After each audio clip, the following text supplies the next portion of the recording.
17ஆம் நூற்றாண்டில் கொங்கு நாடான ஈரோட்டில் ஆட்சி செய்து வந்தான். செங்குந்தர்குல மன்னன் சந்திரமதி முதலியார் ஈரோட்டின் மைய பகுதியில் கம்பீரமான மண்கோட்டை கட்டினான். வான் போற்ற ஆட்சி செய்து வந்தான்.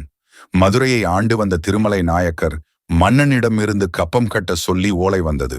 நகைப்புடன் கப்பம் கட்ட செங்குந்தர்குல மன்னன் தயாராக இல்லை என்று ஓலை அனுப்பினான். நிச்சயம் திருமலை நாயக்கர் மன்னன் படையுடன் வருவான் என்று தனது படையை பலப்படுத்தினான். சந்திரமதி நினைத்த மாதிரியே திருமலை நாயக்கர் மன்னன் தளபதி ராமசுப்பைய தலைமையில் மிக பெரும் படையையே அனுப்பினான். செங்குந்தகுலத்தில் பிறந்தவன் போருக்கு அஞ்சுவதில்லை.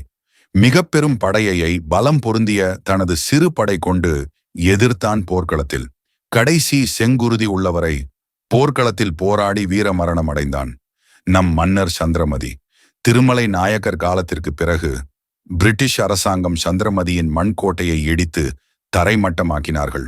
மண்கோட்டை இல்லை என்றாலும் இன்றும் செங்குந்தர்குலம் சந்திரமதி மன்னரை நினைவில் போற்றி வருகிறோம்.